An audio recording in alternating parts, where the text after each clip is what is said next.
Fundamentals of Sanatana பயிற்சி பட்டறை நேரடி மற்றும் இணைய வழி வகுப்புகள் டிசம்பர் 13 முதல் 17 வரை. Admission closes on 12th December. தொடர்புக்கு 7338824242.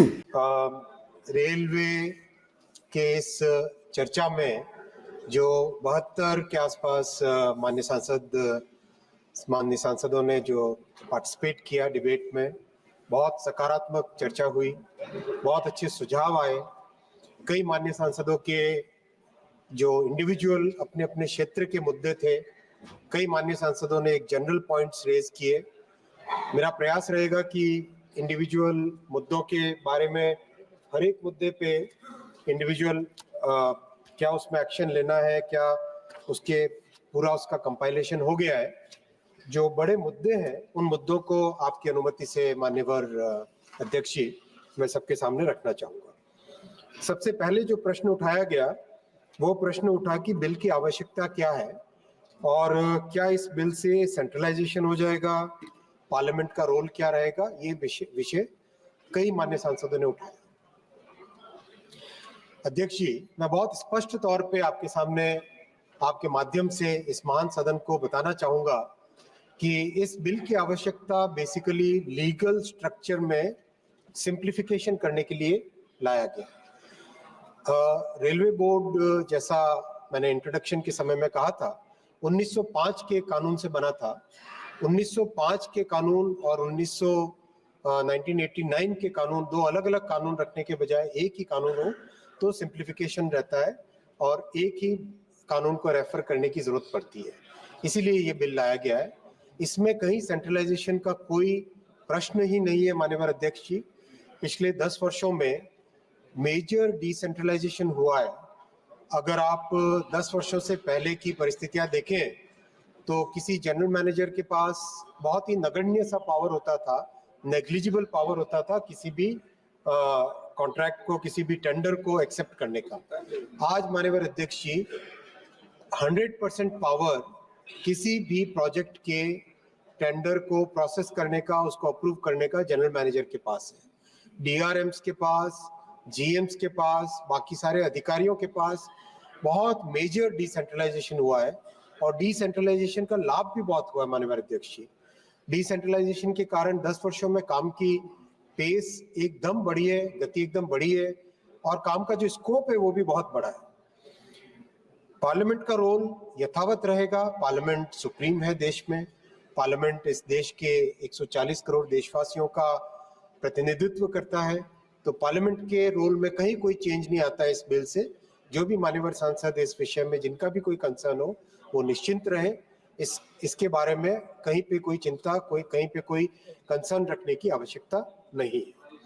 माननीय अध्यक्ष जी, ये जो 10 वर्षों में प्रधानमंत्री नरेंद्र मोदी जी की रेलवे के प्रति एक फोकस्ड वे में जो काम हुआ है, उस काम के बारे में मैं कुछ यहाँ पे रखना चाहूंगा, क्योंकि कई मान्यवर सांसदों ने अपने विषय उठाते समय क्या काम हुआ है, किस तरह का काम हुआ, उसके बारे में चर्चा की। कुछ लोगों ने बहुत अच्छी चर्चा की, कईयों ने प्रश्न उठाए। तो ये सारी चीजें एक साथ आपके माध्यम से रखनी इस सदन में जरूरी है।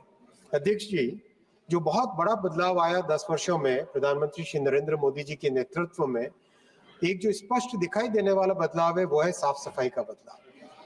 10 साल पहले रेलवे के टॉयलेट्स क्या होते थे हम सब जानते हैं। आज किस तरह की परिस्थिति है, स्टेशंस की सफाई, ट्रैक्स की सफाई, ट्रेन्स की सफाई, उस सब के बारे में हम सब ने देखा और मैं कई मान्यवर सांसदों ने इस चीज का जिक्र भी किया। मैं उनको भी पर्सनली धन्यवाद देना चाहूंगा जिन्होंने सफाई का जिक्र किया। अध्यक्ष जी, इन 10 वर्षों में ट्रेन्स में करीब 3,10,000 नए टॉयलेट्स, गाड़ियों के अंदर 3,10,000 नए टॉयलेट्स बनाए गए। ये अपने आप में एक बहुत बड़ा स्वच्छ भारत का, स्वच्छ रेल का बहुत बड़ा अभियान है जो कि आज एक अलग लेवल तक पहुंचा है। अध्यक्ष जी, नई तरह की गाड़ियां बनी, वंदे भारत, हम सभी कई मान्यवर सांसदों ने रिक्वेस्ट किया कि उनके एरिया में भी वंदे भारत चले। एक नई टेक्नोलॉजी की गाड़ी बनी और वो भी अपने देश के इंजीनियर्स ने, अपने देश के टेक्नीशियंस ने बनाया, तो आत्मनिर्भर भारत की एक नई पहचान बनी की चर्चा है। कई पैरामीटर्स पे दुनिया की जो बेहतरीन गाड़ियां होती है, चाहे यूरोप में हो चाहे जापान में हो, उनके कंपैरिजन में इस गाड़ी की परफॉर्मेंस कई पैरामीटर्स पे बेटर होती है। गाड़ी में वंदे भारत में माननीय अध्यक्ष जी, एरोप्लेन में जो नॉइज का लेवल होता है, एरोप्लेन में जो नॉइज का लेवल होता है उसका 100 गुना 100 टाइम्स कम नॉइज लेवल है वंदे भारत में। अध्यक्ष जी, जब इस गाड़ी को टेस्ट किया गया था 180 किलोमीटर की स्पीड पे गाड़ी टेस्टिंग हो रही है और ड्राइवर के कैबिन पे एक पानी का ग्लास रखा गया, वो पानी हिलता नहीं है, ग्लास गिरता नहीं है।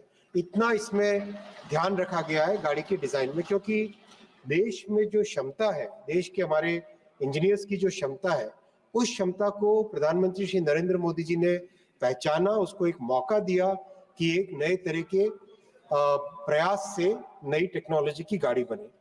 अमृत भारत ट्रेन बनी, 2 गाड़ियां अभी जो पिछले जनवरी में आरंभ हुई, बहुत अच्छा उसका रिस्पांस है, 150% से ज्यादा की ऑक्यूपेंसी है। नमो भारत ट्रेन बनी शॉर्ट डिस्टेंसेस के लिए, 200-250 किलोमीटर के लिए, और पहली गाड़ी ऑलरेडी चल पड़ी है भुज से अहमदाबाद के बीच में, उसका भी बहुत अच्छा रिस्पांस है। ओवरऑल कई तरह की नई गाड़ियां, कई तरह की नई टेक्नोलॉजी देश में आई।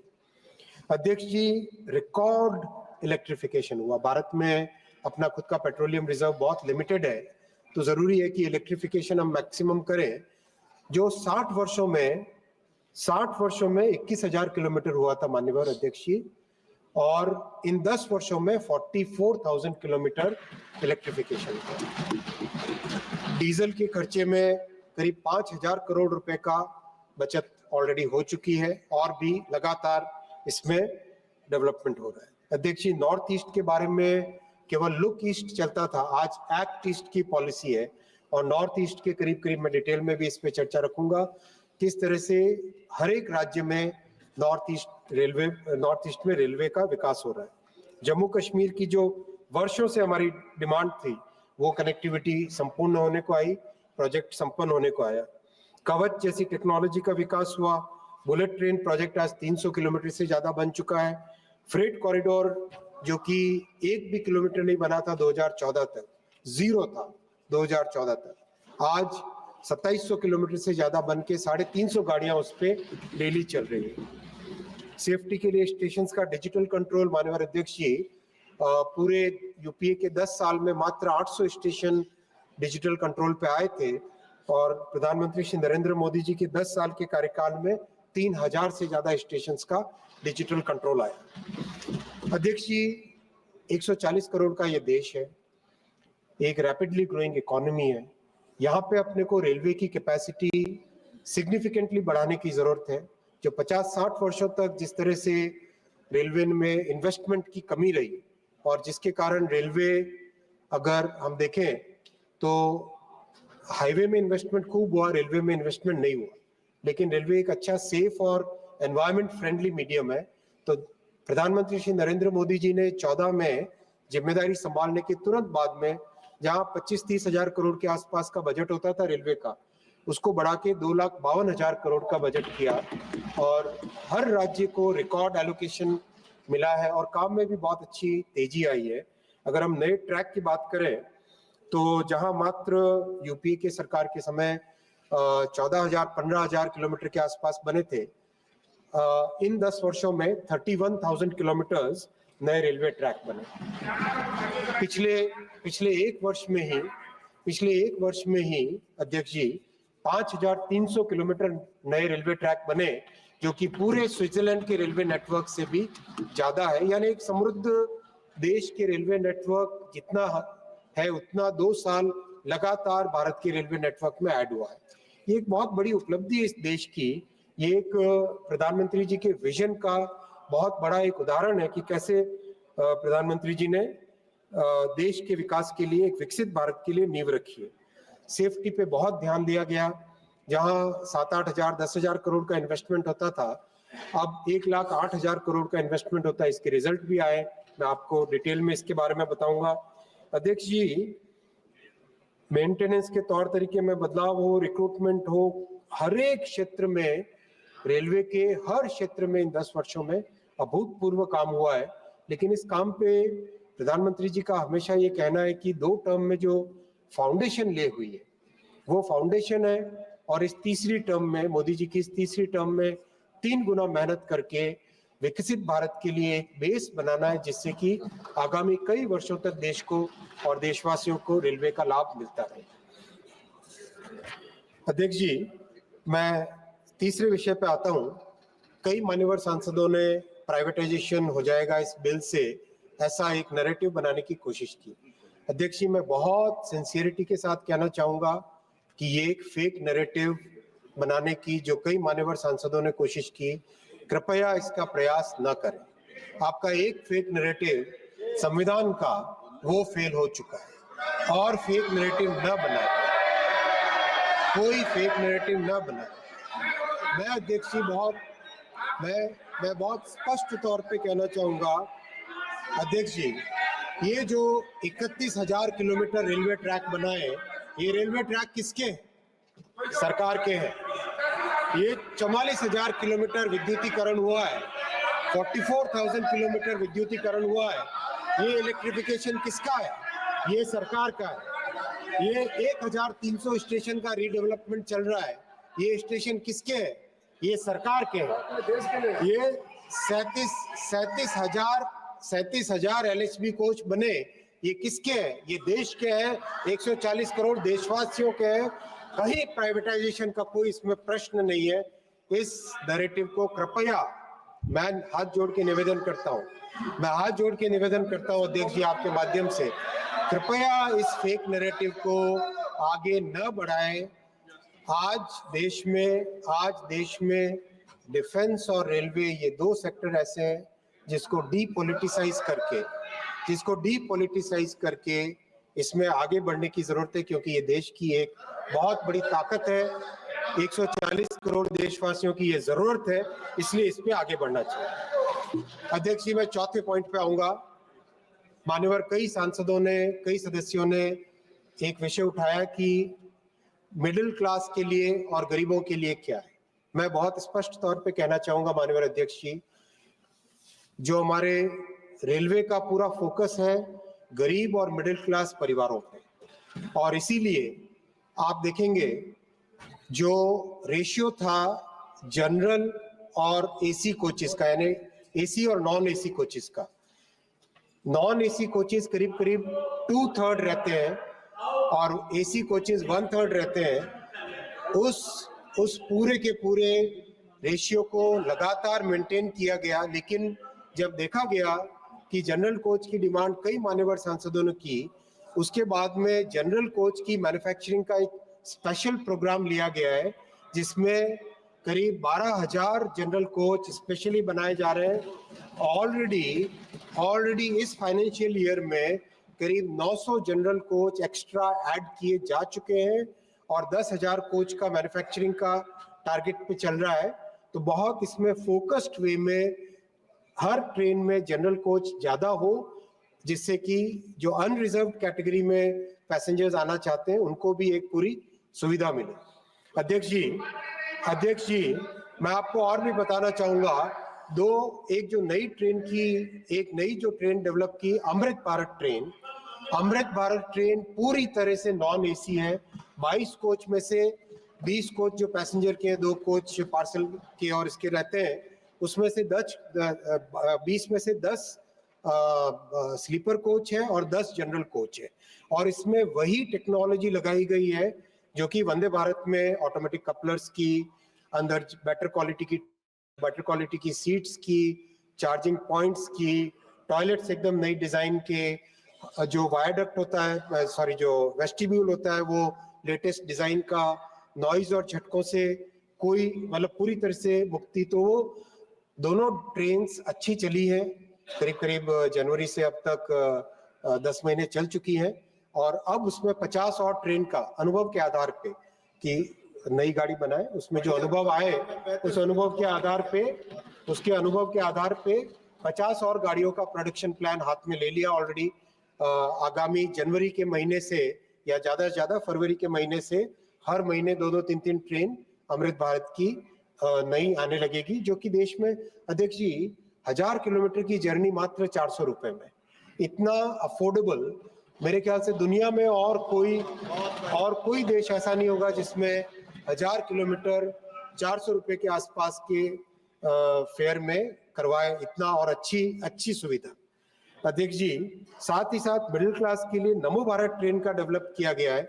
ये डेवलपमेंट बहुत ही सोच समझ के किया कि जो कम डिस्टेंस के शहर है, जैसे मान लीजिए लखनऊ से कानपुर हुआ, मान लीजिए बेंगलुरु से मैसूरू हुआ, इस तरह के जो शॉर्ट डिस्टेंस के जो दो सिटी के पेयर्स हैं, उनके बीच में हाई फ्रीक्वेंसी से ट्रेन चल पाए, जैसा यूरोप में रीजनल ट्रेन होती है उस तरह की शटल की तरह लगातार ज्यादा फ्रीक्वेंसी से चल पाए, उसकी भी 2 ट्रेन ऑलरेडी बन चुकी है। पहली ट्रेन को डिप्लॉय किया गया भुज से अहमदाबाद के बीच में, और उसके करीब 10 महीने 12 महीने उसका अनुभव देखेंगे। अनुभव के आधार पे और भी उसमें फिर बड़ी मात्रा में नमो भारत ट्रेन भी बनाई जाएगी। जो मेमू ट्रेन जो कि बहुत ही पॉपुलर है और उसकी बहुत डिमांड आती है मान्यवर सांसदों से, उसके भी इस साल में 600 कोच बने हैं, यानी 10 कोच की एक ट्रेन हो तो करीब करीब 60 नई ट्रेन बनी है। तो उसकी भी बहुत अच्छी डिमांड है और बहुत अच्छी उसका देश भर में उसका रिजल्ट मिलता है। अध्यक्ष, ये सारा का सारा फोकस मिडिल क्लास और लो इनकम फैमिलीज के लिए, और रेलवे का प्रीमियर कस्टमर मिडिल क्लास और लो इनकम फैमिलीज है, और सारा फोकस भी उन्हीं के लिए बेहतर सुविधाएं लाएं, ये ध्यान दिया गया है। अभी छठ का और दिवाली का जो फेस्टिवल सीजन था उसमें भी विशेष ध्यान देके 7900 स्पेशल ट्रेन चलाई गई और 1,80,00,000 पैसेंजर्स ने ट्रेन से ट्रेवल किया। अध्यक्ष जी, 1-2 बार तो ऐसा भी हुआ, इन सबका आशीर्वाद मिला, उदना में एक साथ 40,000 लोग आए अचानक, फिर भी 7-8 घंटे 10 घंटे के अंदर अंदर उन सब के लिए व्यवस्था करके, बहुत ही अच्छे तरीके से व्यवस्था करके उनको अपने गंतव्य तक पहुंचाने की व्यवस्था की गई। पटना में छठ के तुरंत बाद में करीब 80,000 पैसेंजर्स एक साथ आए, लेकिन उनके लिए भी इतनी अच्छी व्यवस्था थी कि कहीं पे कोई दिक्कत नहीं हुई। और अभी महाकुंभ आ रहा है तो महाकुंभ के लिए 13,000 ट्रेन की व्यवस्था की गई। और अध्यक्ष जी, कहीं पर भी गरीबों के लिए, मध्यम वर्गीय परिवारों के लिए बहुत फोकस्ड वे में रेलवे का माननीय प्रधानमंत्री जी के नेतृत्व में काम चल रहा है। मैं अध्यक्ष जी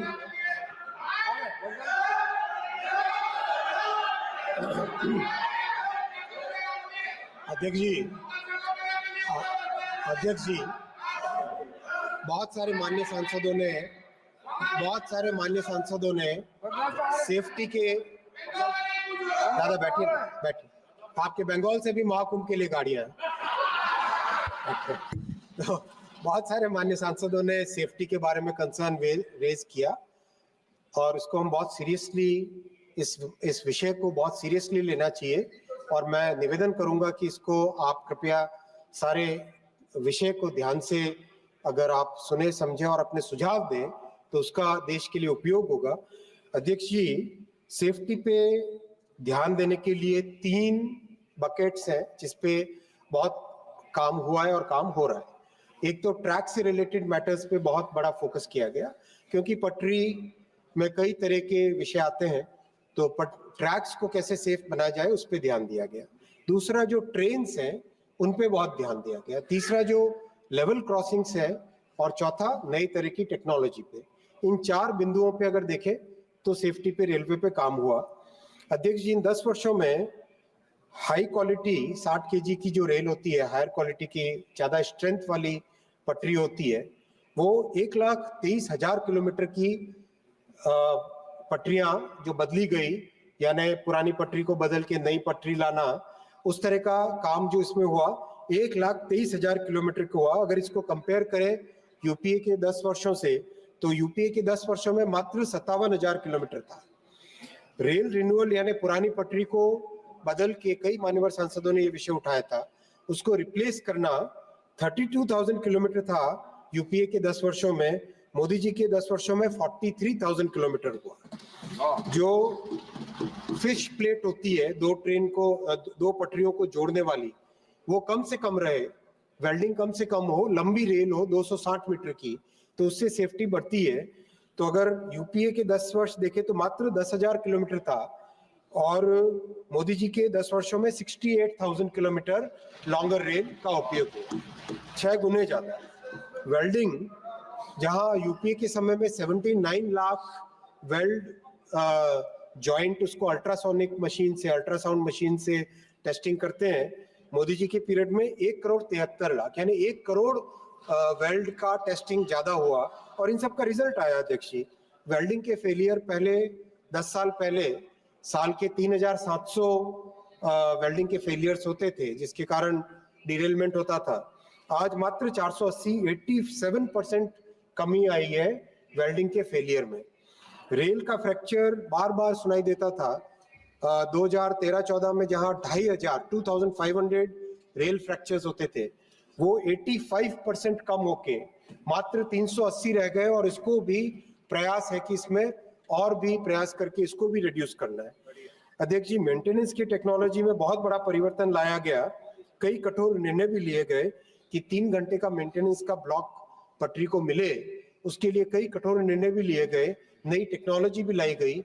अभी 1.5 साल पहले एक बहुत ही एडवांस्ड मशीन लाए हैं, उसका नाम है ITMS।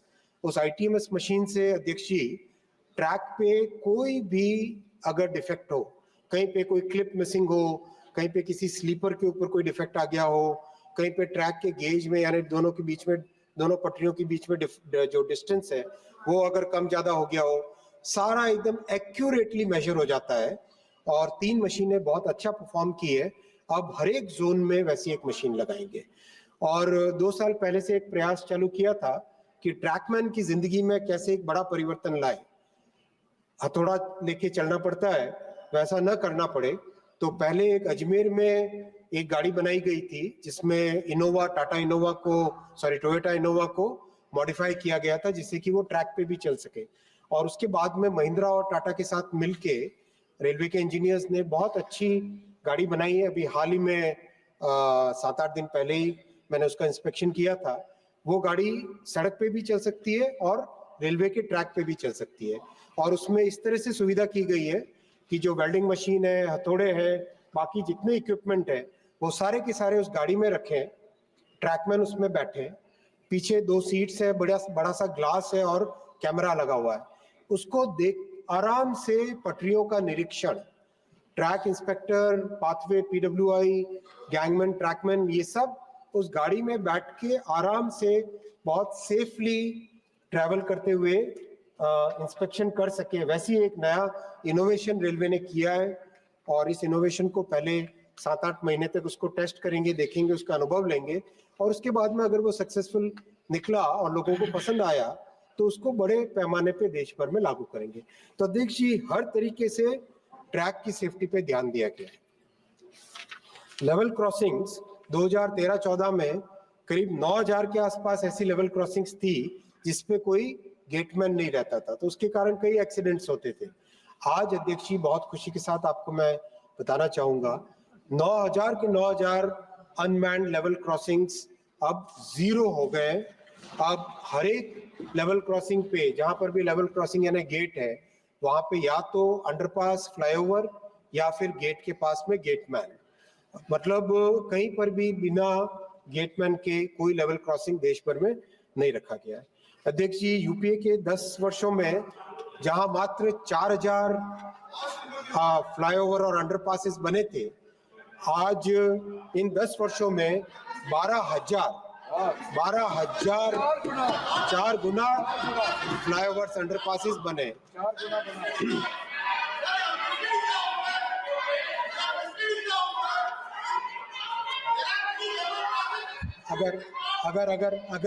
अगर कहीं पे, अगर मैं इंग्लिश में भी इसको रिपीट कर देता हूँ, in case there is any doubt, I will repeat it. Unmanned level crossing, which means a crossing which is authorized by railways. I'm not talking about the unauthorized railway crossings. I'm talking of the authorized railway crossings which had a level, which had a gate. Those level crossings are today 100% manned or eliminated by constructing a flyover or underpass. I hope I am clear about it. इसके अलावा भी कोई दिक्कत हुई, इसके अलावा भी माननीय अध्यक्ष जी, इसके अलावा भी मैं आपको I would like to repeat it again कि 12,000 flyovers and underpasses have been constructed in these 10 years. That is 3 times more than the flyovers and underpasses constructed during the UPA period. अध्यक्ष जी बहुत स्पष्ट है काम का. अध्यक्ष जी सेफ्टी में trains का और ट्रेन की टेक्नोलॉजी का बहुत महत्वपूर्ण रोल है. जो 1950 और 1960 की टेक्नोलॉजी के ICF कोचेस थे उसका मैन्युफैक्चरिंग पूरा बंद किया गया. LHB कोचेस का मैन्युफैक्चरिंग रैंप अप किया गया और जो UPA के समय में मात्र 2300 LHB कोचेस बने थे, आज अध्यक्ष जी 10 वर्षों में 37,000 LHB कोचेस बने हैं. और अध्यक्ष जी ये हमने संकल्प लिया है कि इन 5 वर्षों में पुराने जितने ICF कोचेस थे पुराने युग के, इन 5 वर्षों में इनको 100% रिप्लेस कर देंगे LHB कोचेस के. तो अध्यक्ष जी लोको की मेंटेनेंस, वैगन की मेंटेनेंस, कोच की मेंटेनेंस, ट्रेन सेट्स में नए टेक्नोलॉजी, नए कपलर की टेक्नोलॉजी लाना, इन सब का उपयोग करके ट्रेन्स की सेफ्टी में भी बहुत बड़ा परिवर्तन आया है. अध्यक्ष जी टेक्नोलॉजी पे बहुत फोकस किया गया. जहां मात्र 800 स्टेशंस को डिजिटल यानी इलेक्ट्रॉनिक इंटरलॉकिंग जिसको कहते हैं वो किए गए थे UPA में. अध्यक्ष जी इन 10 वर्षों में मोदी जी के 10 वर्षों के कार्यकाल में 3000 स्टेशंस को डिजिटल स्टेशन बनाया गया है, जिसमें एंटायर इलेक्ट्रॉनिक इंटरलॉकिंग करके उसमें ऑटोमेटिक कंट्रोल उसका आता है. अध्यक्ष जी फॉग सेफ्टी डिवाइस मात्र 90 थे 2013-14 में, मात्र 90. आज अध्यक्ष जी 20,000 फॉग सेफ्टी डिवाइसेस. अध्यक्ष जी किसी भी पैमाने पे देखें तो बहुत सोचे, बहुत ध्यान से, गंभीरता के साथ काम किया गया. अध्यक्ष जी एक एंटी कोलिजन डिवाइस की भी चर्चा आई. अध्यक्ष जी मुझे टेक्नोलॉजी की थोड़ी समझ है. मैं कहना चाहूँगा एंटी कोलिजन डिवाइस जब लगाया गया तब उसके पीछे एक भी सेफ्टी का सर्टिफिकेशन नहीं लिया गया. सेफ्टी का इंडस्ट्री में स्टैंडर्ड होता है SIL, safety integrity level, SIL 1, SIL 2, SIL 3, SIL 4. SIL 4 होता है highest level of safety and integrity. तो एंटी कोलिजन डिवाइस में कहीं पे कोई सेफ्टी इंटीग्रिटी लेवल का सर्टिफिकेशन नहीं लिया गया था. अध्यक्ष जी मैं नाम नहीं लेना चाहूंगा, तब के बड़े कद्दावर रेल मंत्री और थे, मैं उनका नाम नहीं लूंगा, लेकिन उन लोगों ने बहुत फैनफेयर के साथ एंटी कोलिजन डिवाइसेस लगाने की घोषणाएं की. करीब कई जगह लगाया भी, लेकिन उनके ही कार्यकाल में, उन्हीं रेल मंत्रियों के कार्यकाल में एंटी कोलिजन डिवाइस को फेलियर करार करके, फेलियर डिक्लेयर करके बंद भी किया गया. मैं बहुत जिम्मेदारी के साथ कह रहा हूं अध्यक्ष जी, इसमें हम कोई राजनीति न करें, ये एक हमारे यात्रियों के जीवन की सुरक्षा से रिलेटेड मैटर है. और मोदी जी ने अध्यक्ष जी एक बहुत सिस्टमैटिक तरीके से कवच का डेवलपमेंट चालू किया. 2016 में इसके पहले ट्रायल्स हुए. 2019 में इसका जो सेफ्टी इंटीग्रिटी का हाईएस्ट लेवल होता है SIL 4, SIL 4, safety integrity level 4, उसका सर्टिफिकेशन 2019 में मिला. 2019 के बाद में उसका करीब 1400 किलोमीटर पे लगाया गया. और देश के अलग अलग क्षेत्रों में रेलवे की अलग अलग परिस्थितियां होती है. कहीं पहाड़ है, कहीं पे नदियां हैं, कहीं पे कोस्टल एरिया है, हर एक जगह रेगिस्तान है, कहीं पे अलग अलग जगह से अलग अलग परिस्थितियों में कवच का और क्या फीचर्स ऐड किए जाएं, वो काम सारा 16 जुलाई 2024 को कंप्लीट हुआ. कवच का वर्जन 4.0 RDSO ने अप्रूव किया. और अब करीब 15,000 किलोमीटर, 15,000 दादा बैठो, सीरियस डिस्कशन हो रहा है. दादा सीरियस डिस्कशन हो रहा है, सीरियस. मंत्री जी आप बोलते रहिए. अभी अभी अभी 10,000 अध्यक्ष जी, अभी 10,000 लोकोमोटिव और 15,000 किलोमीटर रेलवे ट्रैक पे कवच का काम ऑलरेडी काम चालू हुआ है। और अध्यक्ष जी मैं बहुत ह्यूमिलिटी के साथ कहना चाहूँगा, with all humility at my command I would like to say, जो समृद्ध देशों ने, जो रिच कंट्रीज ने 20 साल में काम किया, वो भारत में 5 साल में काम कर रहा है। अध्यक्ष जी मैं कवच का एक और फीचर कई मान्यवर सांसदों ने पूछा, इसलिए मैं बताना चाहूंगा कि कवच बेसिकली सिग्नल को कैबिन के अंदर ड्राइवर का जो लोको पायलट का जो डैशबोर्ड है, इस डैशबोर्ड के ऊपर सिग्नल को लेके आता है। मान लीजिए सिग्नल 10 किलोमीटर दूर है, वहां रेड है, येलो है, ग्रीन है, 10 किलोमीटर दूर का सिग्नल तो आंखों से नहीं दिखेगा। कवच लगने से ड्राइवर के कैबिन पे 10 किलोमीटर दूर का सिग्नल भी यहीं पे दिखाई दे जाता है। बाहर मान लो फॉग है, फॉग के कारण विजिबिलिटी एकदम कम हो गई हो, तो भी कवच से जो सिग्नल है वो ड्राइवर को कैबिन के ऊपर बाहर देखने की जरूरत नहीं है, दिखाई दे जाता है। अध्यक्ष जी, जब कवच वर्जन 4.0 जो कि देश के सारी परिस्थितियों को लेके बना है, उसका जब टेस्टिंग हुई कोटा से सवाई माधोपुर, अध्यक्ष जी मैं बताना चाहूंगा, जो लोको पायलट थे उनको जब कहा गया कि 130 से ज्यादा स्पीड बढ़ाओ, क्योंकि कवच में फीचर है कि ओवर स्पीड होते ही वो ऑटोमेटिकली ब्रेक लगा देता है, और रेड लाइट आती है, ड्राइवर ब्रेक लगाए न लगाए, कवच अपने आप ब्रेक लगा देता है। तो लोको पायलट बहुत घबराए हुए थे कि नहीं मैं स्पीड को ज्यादा नहीं बढ़ाऊंगा, 130 का सेक्शन था वो। लेकिन जब उन्होंने कवच को ध्यान में रखते हुए स्पीड बढ़ाई और कवच ने ऑटोमेटिकली ब्रेक लगाया, अध्यक्ष जी आप विश्वास नहीं करेंगे, लोको पायलट के चेहरे पे इतनी खुशी थी। और उस अध्यक्ष जी उन लोको पायलट ने कहा कि ये कवच केवल रेलवे का कवच नहीं है, ये कवच मेरे परिवार का कवच।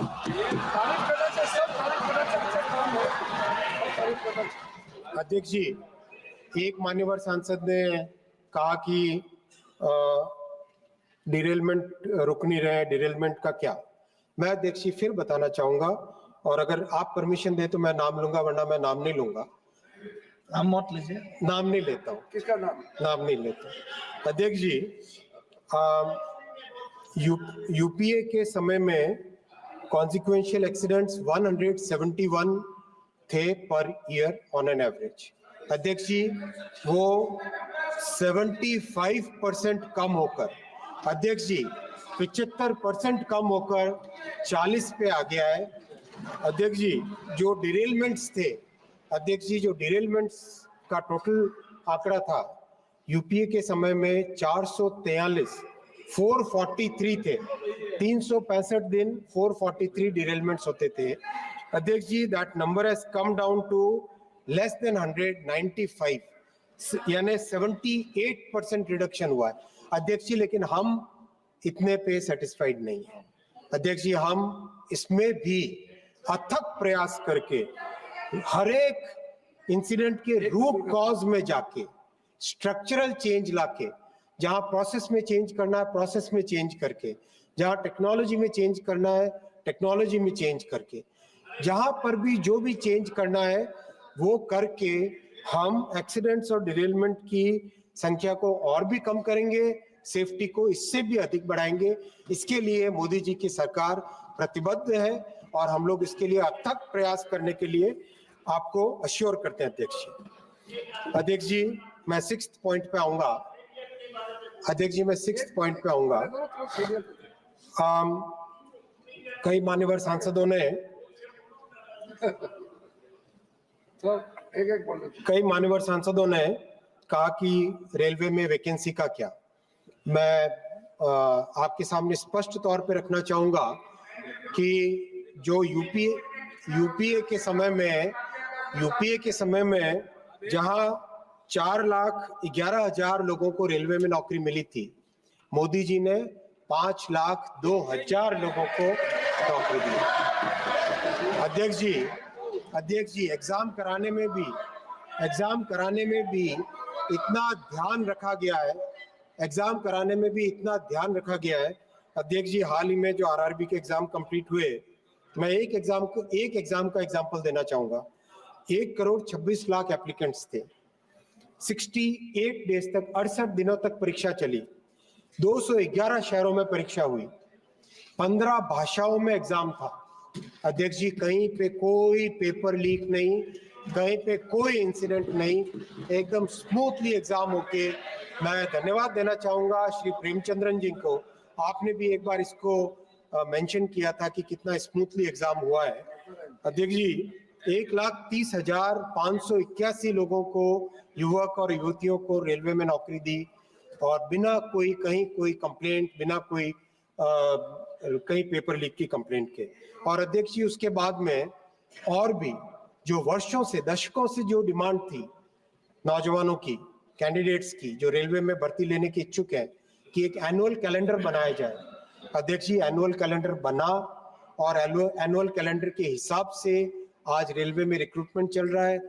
एज वी स्पीक 58,642 वैकेंसीज में रिक्रूटमेंट का प्रोसेस चल रहा है। अभी हाल ही में लोको पायलट का रिक्रूटमेंट कंप्लीट हुआ। 11 लाख से ज्यादा लोगों ने एग्जाम दिया। कहीं पे कोई कंप्लेंट नहीं, कहीं पे कोई दिक्कत नहीं, आराम से स्मूथली ये परीक्षा और रिक्रूटमेंट का प्रोसेस चल रहा है। अध्यक्ष जी, तो अध्यक्ष जी, ये भी विषय सबके सामने स्पष्ट रहे, रेलवे पूरी तरह से कमिटेड है नौजवानों को ज्यादा से ज्यादा अवसर देने के लिए। मैं अध्यक्ष जी 7वें विषय पे आऊंगा। कई मान्यवर सदस्यों ने नॉर्थ ईस्ट के बारे में रखा विषय। मैं स्पष्ट तौर पे कहना चाहूंगा कि नॉर्थ ईस्ट में माननीय प्रधानमंत्री श्री नरेंद्र मोदी जी ने रेलवे का एक बिल्कुल अद्भुत विकास किया है, जो अनप्रेसिडेंटेड है, वैसा डेवलपमेंट किया है। मिजोरम में भैरवी तक रेलवे लाइन पहुंच रही है। अगरतला ब्रॉड गेज से कनेक्ट हुआ। नागालैंड में 100 साल के बाद में दूसरा broad gauge railway station Modi ji के कार्यकाल में बना। अध्यक्ष जी, मणिपुर में खोंगसांग तक रेल ऑलरेडी पहुंच चुकी है, रेलवे लाइन ऑलरेडी पहुंच चुकी है। अरुणाचल में नाहरलागुन तक पहुंच चुकी है। सिक्किम में रांगपो तक का काम तेजी से चल रहा है। हिमाचल में इसी तरह से पहाड़ी क्षेत्र में हिमाचल में दौलतपुर चौक तक पहुंची है। मुकेरिया तक का काम चल रहा है। उत्तराखंड में ऋषिकेश कर्णप्रयाग का काम तेजी से चल रहा है। और अध्यक्ष जी, वर्षों से जिस ड्रीम प्रोजेक्ट की देश को आकांक्षा थी, इच्छा थी, प्रतीक्षा थी, कश्मीर का प्रोजेक्ट, जो कि कश्मीर से कन्याकुमारी भारत एक है, श्रेष्ठ है, इसको जोड़ने वाला है, वो आज रेडी हो गया है। टेस्टिंग और सारे सेफ्टी सर्टिफिकेशंस उसके चल रहे हैं। आगामी 4 महीने के अंदर इस पे गाड़ी चलेगी और ये भारत की एक बहुत बड़ी उपलब्धि होगी।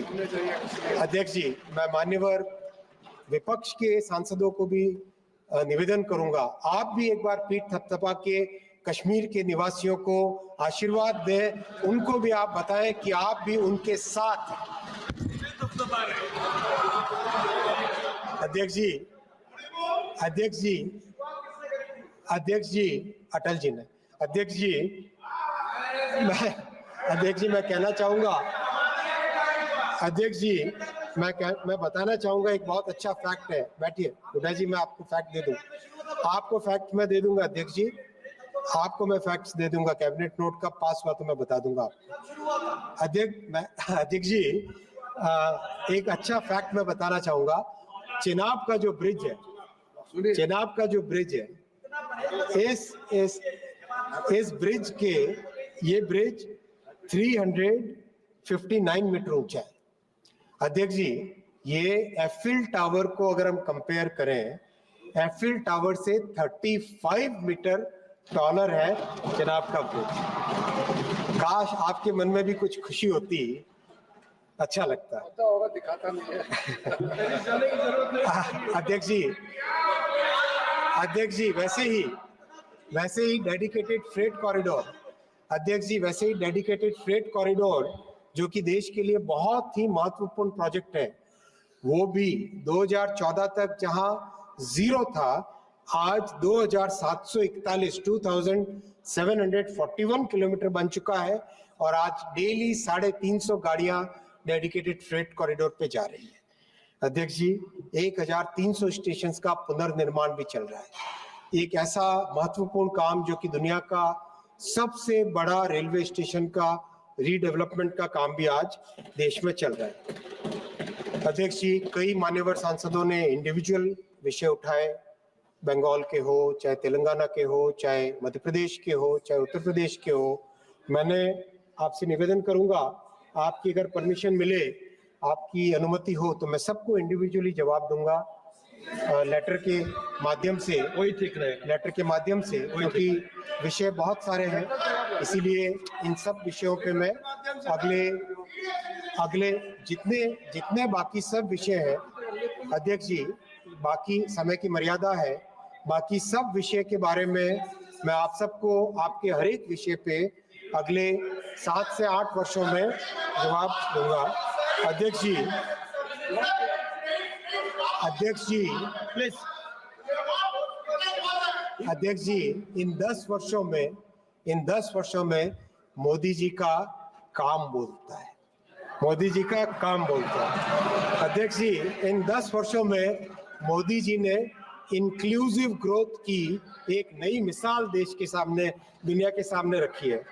समाज के हर वर्ग को सम्मान दिया है, देश के हर क्षेत्र का विकास किया है और इसीलिए 140 करोड़ देशवासियों ने ऐतिहासिक तीसरी बार मोदी जी को आशीर्वाद दिया है।